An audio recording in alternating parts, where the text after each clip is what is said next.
be recorded. Good afternoon, everyone, and welcome back to this year's episode. This is the first episode of 2023. Welcome back to the Digital Law podcast produced by Anson Evaluate. So I'm Amelia Davies, an apprentice solicitor at Digital Law UK, and I'm joined here by my colleague, Peter Wright. And I will pass over to Peter to introduce himself, and we will get started.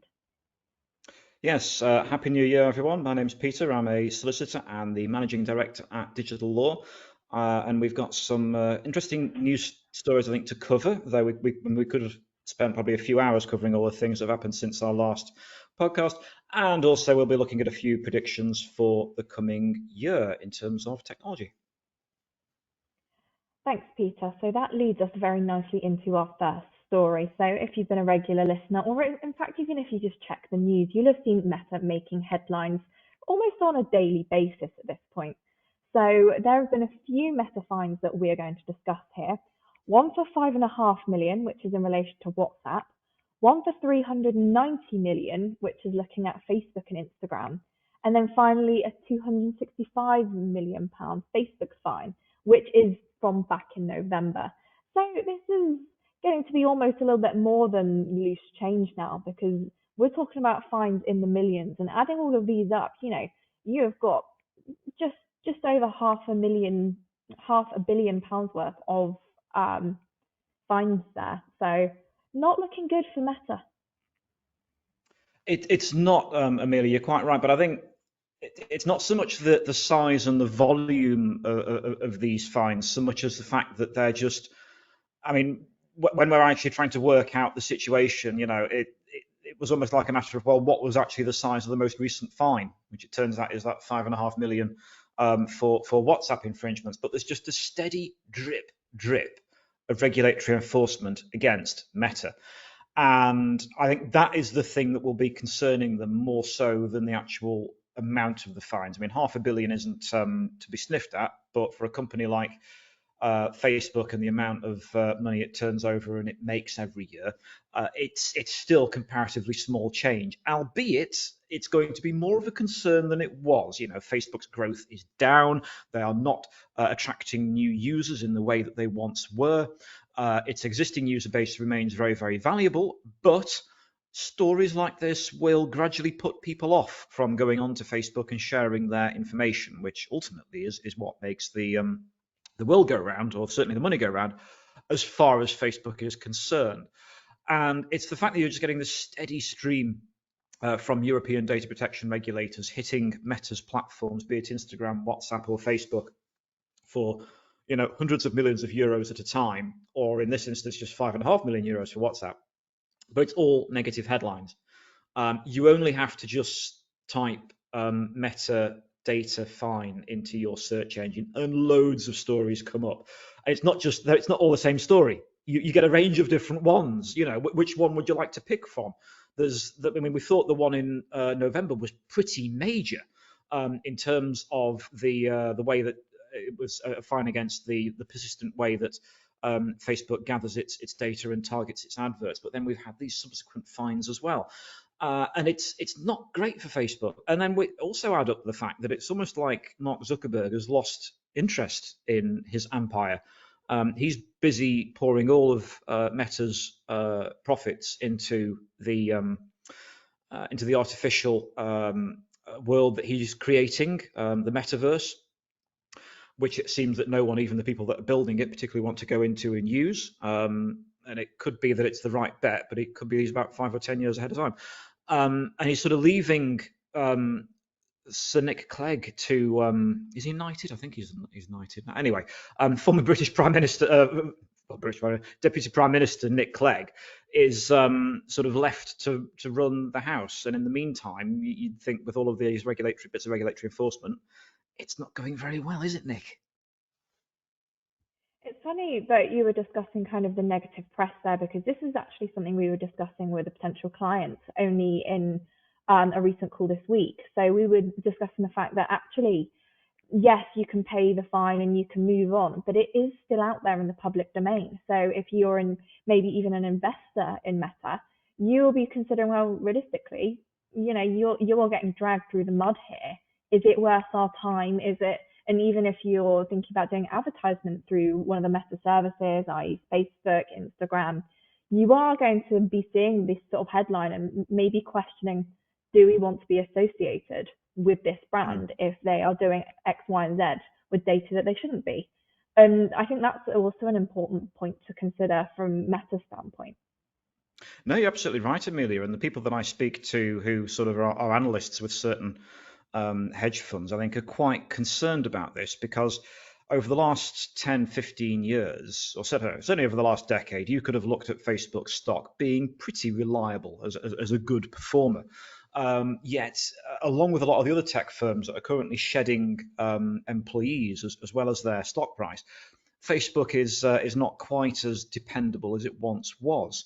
So I think it's suddenly a matter of thinking, well, what are the underlying strengths of the business in terms of then thinking about what position to maintain.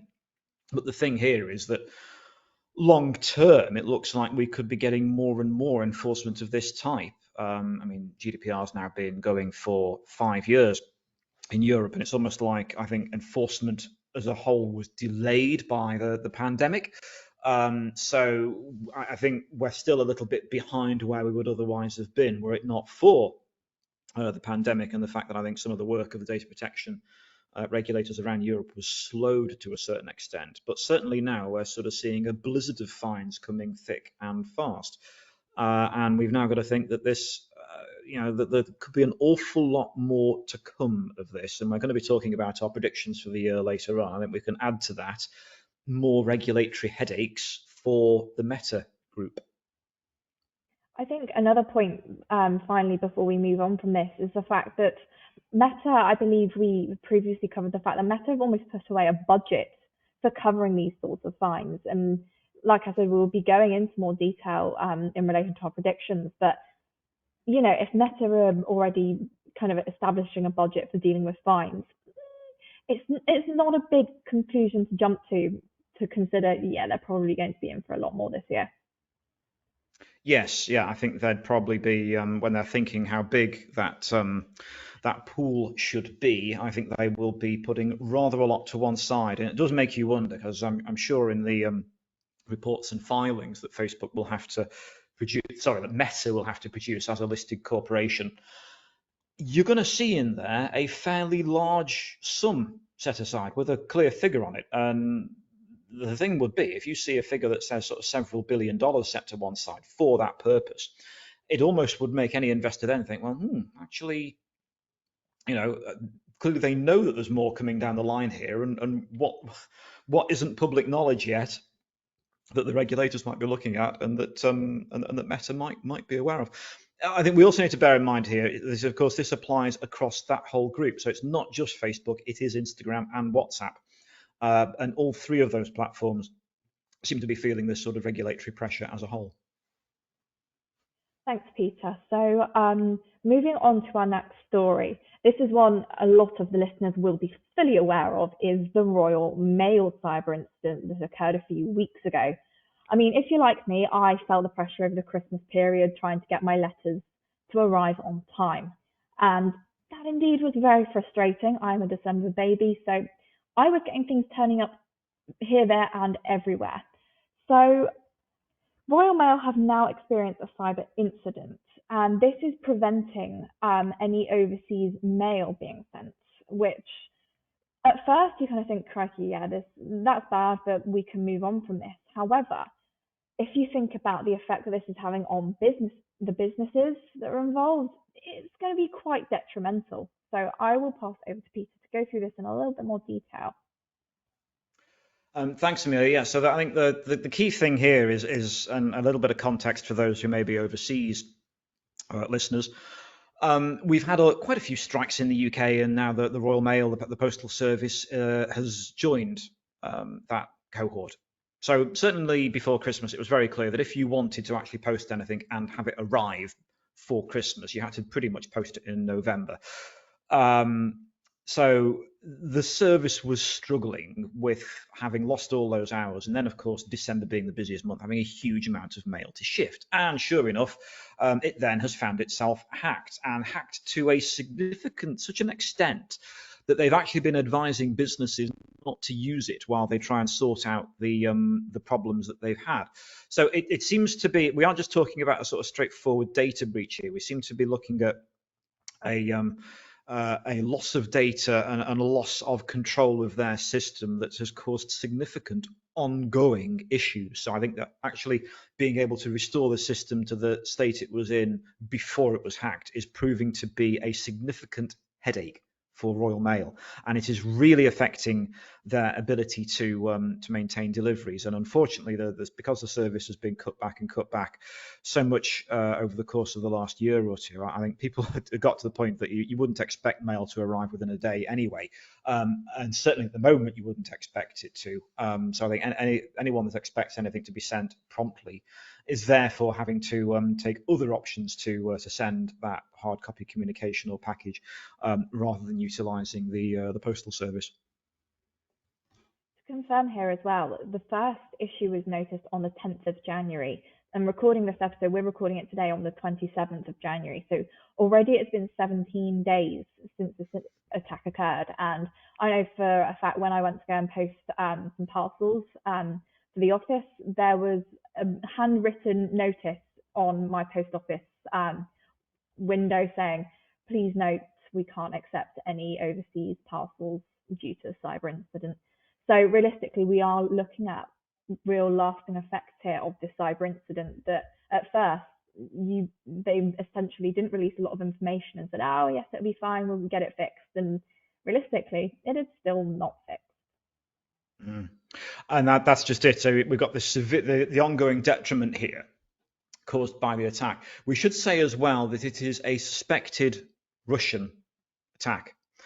And that's interesting, of course, in the context of the ongoing war in the Ukraine and the UK's quite overt support for Ukraine. So we've had former British Prime Minister Boris Johnson was in Ukraine this week. The UK has also led on the provision of heavy armour in the form of a squadron of Challenger 2 tanks that will be finding their way over to Ukraine in the coming months. That's then led to Germany and the United States also now confirming that they're going to supply heavy tanks in the form of Leopard 2 and US Abrams heavy tanks to Ukraine. And as a result, I don't think it's entirely coincidental as all that's going on. The Royal Mail has then been on the receiving end of a cyber attack that it looks like could well have the fingerprints of hackers located in Russia behind it.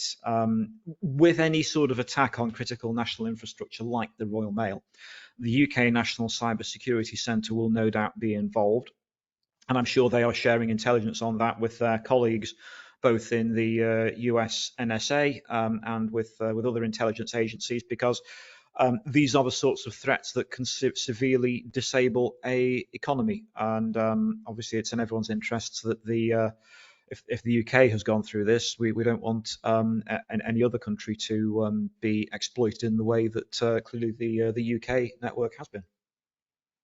That very nicely funnels us into our next story there, Peter. So you've mentioned how we're seeing additional threats from Russia and critical infrastructure being targeted.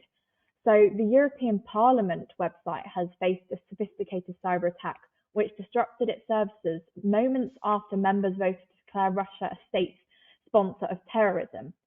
So they are thinking here that realistically this attack will have been planned, and it was a distributed denial of services attack where essentially massive amount of traffic was sent to the servers in an attempt to block internet users from accessing the website. So this is very much linked there to our last story where you are seeing critical infrastructure, because I mean the European Parliament, that's a pretty big deal to be kind of cyber attacking the Parliament website, really. Indeed. So again, this is an attack that I don't think is coincidental. We've got many of the nations that are key players in Europe being big supporters of the alliance against Russia and supporting Ukraine, and they've been on the receiving end of what looks to have been a denial of service DDoS attack, whereby you get loads of servers coerced sort of pointing at a website, sending loads and loads, millions and millions of requests in a short space of time, that is then enough to take that site down. Anyone who's ever looked at the European Parliament site will see that it as an organisation, it's very reliant on the information that is published online. All of its documents, all of the translations, of course, in about 30 different languages. In order to have the efficient running of the organisation, you need to have all of those translations, all of those versions of those documents available. So it does seem to be, as has been said, it's just been a very sophisticated attack, which suggests it was clearly targeted rather than being totally random.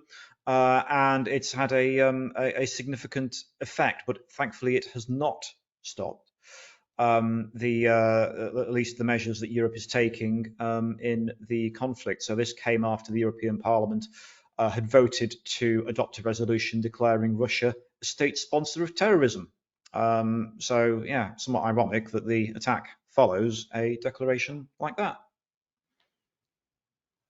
Yeah, it's like you say, it's very interesting, and it is pretty clear that this has been kind of a sophisticated attack in relation to the European Parliament. And this isn't the first time that the European Parliament have experienced a cyber attack like this. We did cover last year, can't quite remember when, we certainly covered another cyber attack of the EU Parliament. So clearly there we are seeing that there is kind of a trend being started. Indeed, and it's a wake-up call to basically all of the parliaments and legislative systems that are involved, that govern the countries involved in supporting Ukraine in defending its invasion, that you are basically a target for these sorts of attacks. So again, you'd hope that the intelligence on this is being shared, so that while the European Parliament's had to deal with this, hopefully other countries can benefit from knowing what sort of patches and updates they need to have on their systems to make sure that they are minimizing the risk and minimizing their vulnerability to also being taken down and exploited in the way that has happened here. Thanks, Peter. So that moves us nicely on to then the 2023 cyber predictions. So there are various predictions that we can make, even just associated with the stories that we've covered today. So Peter, I will start with you, and then I will go through some of the predictions that I think will be coming up this year. Okay. Well, I think my first one is about TikTok. And we've covered a lot of the regulatory problems that TikTok has started to have in various countries over the course of the last year. But I think I'm going to call this now. I think that this year, 2023, that the United States is going to ban the use of TikTok.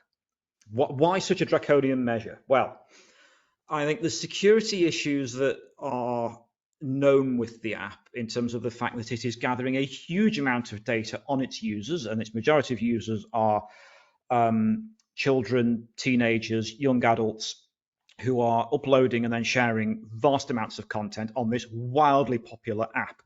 We talked earlier on about Meta losing users. The reason it's losing users is how wildly, phenomenally popular TikTok is.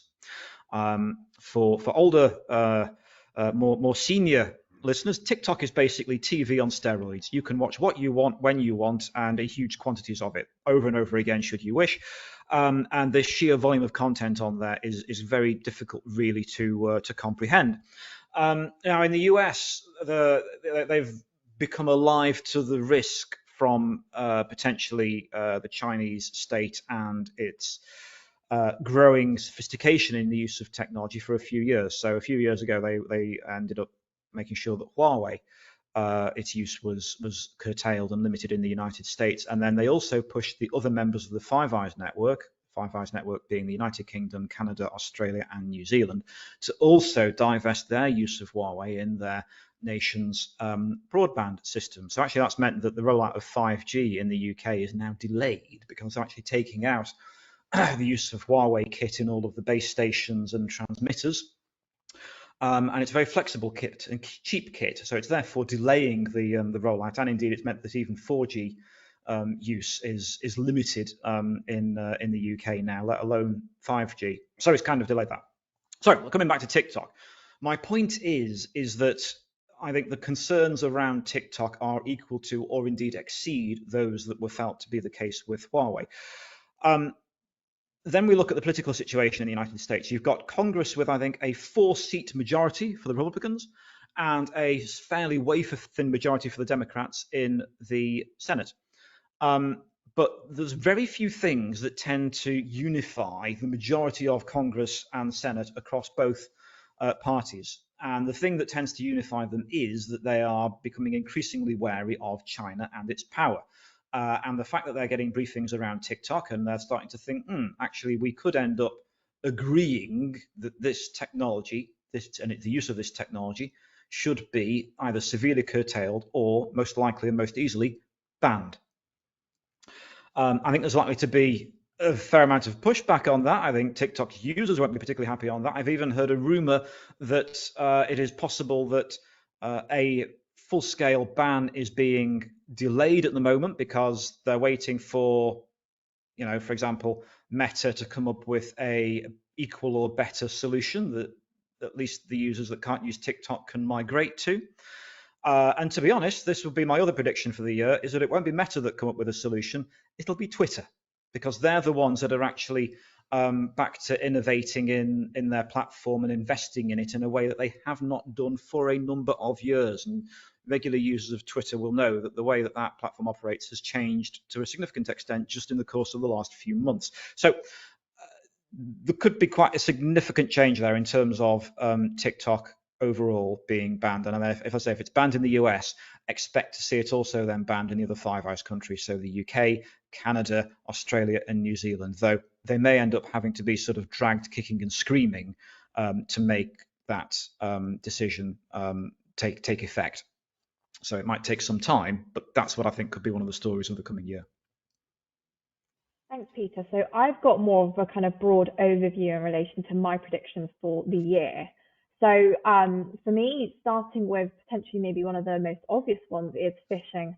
I predict that kind of phishing is going to increase this year, especially scams in relation to the cost of living crisis and kind of additional information and issues in relation to deliveries, because in a post-pandemic world, we are now tending to lean towards ordering things off Amazon just because it's quicker and easier.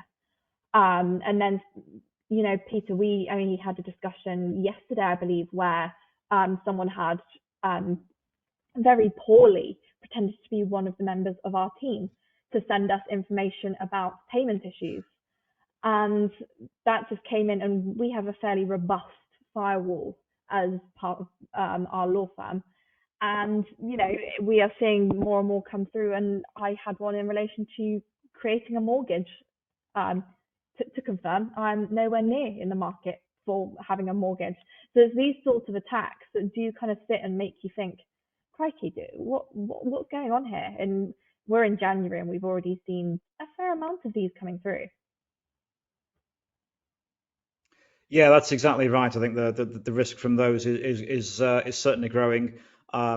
We knew it was an issue during the pandemic, but it just seems to be getting worse, if anything. And like you say, Amelia, I think stuff focused on people's needs around the cost of living crisis, and I think confusion on the help that's available. So the government is helping with energy bills, but no one really understands how.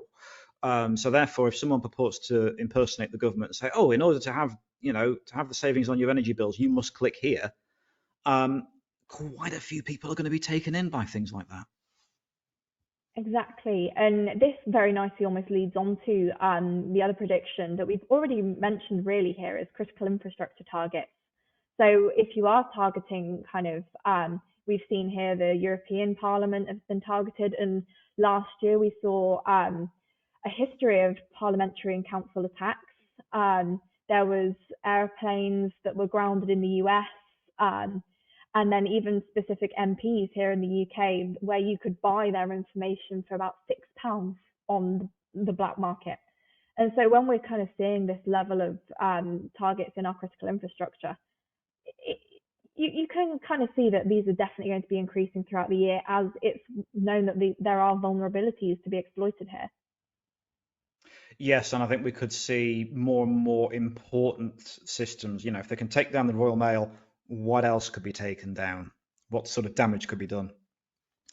One other sort of prediction I have as well is around SpaceX, and this is not necessarily a prediction for the coming year, but perhaps the coming decade.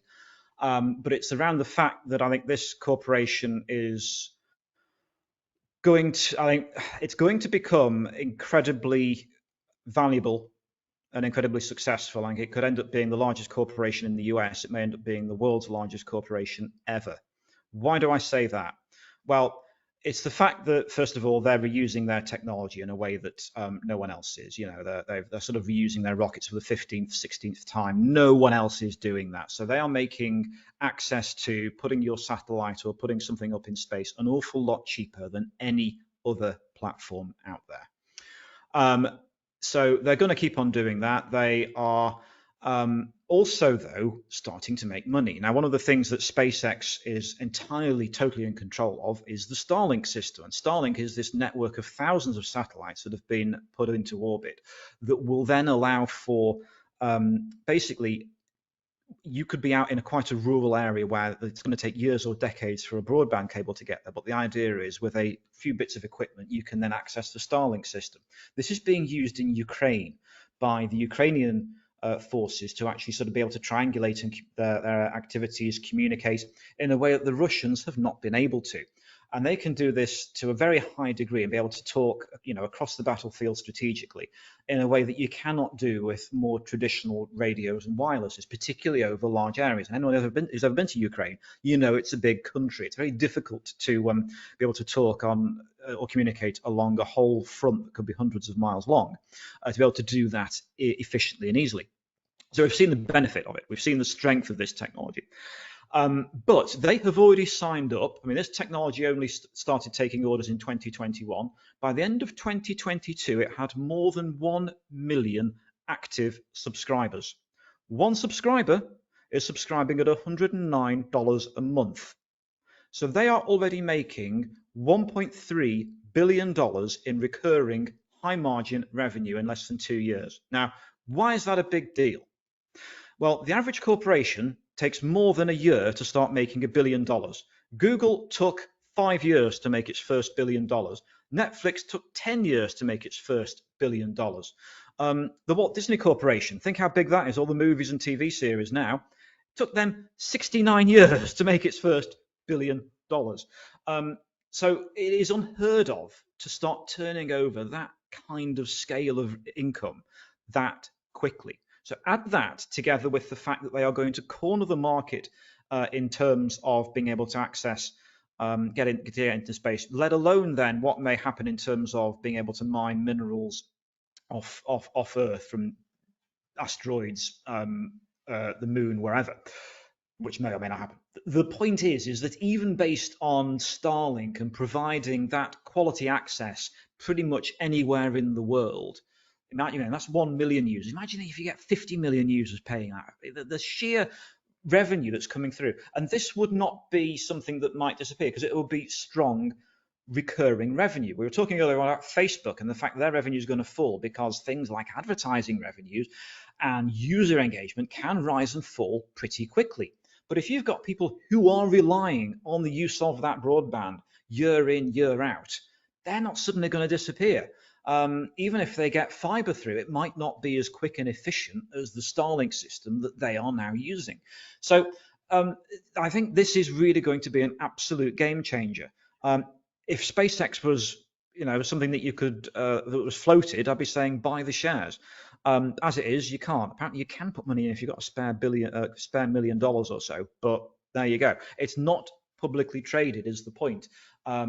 And given the fact that Elon Musk is currently in court for tweets that he sent where he wanted to take Tesla private again, I don't think he's going to make the same mistake with SpaceX because I don't think he likes running publicly traded companies. I think he prefers to keep them private. So unfortunately, you can't really take any action on my tip there, but I think that we're going to be hearing a huge amount more. And if we think that SpaceX and Tesla have already made Elon Musk the world's most he was the wealthiest person in the world up until last year. what SpaceX is doing now, I think will pale in comparison and compared to what it will be doing in just a year or two's time, based on Starlink, based on the other activities it's doing. Thanks, Peter. So that is the end of our podcast today. Thank you for listening. And again, thank you very much to Anson Evaluate for helping to produce this podcast. And we will hopefully be back next week. In the meantime, if you want to catch up on any of our past or future podcasts, you can access those via Spotify, Apple Music, Apple Podcasts, and essentially anywhere you can find us, we'll be there. So thank you for listening, and we hope to see you again next week.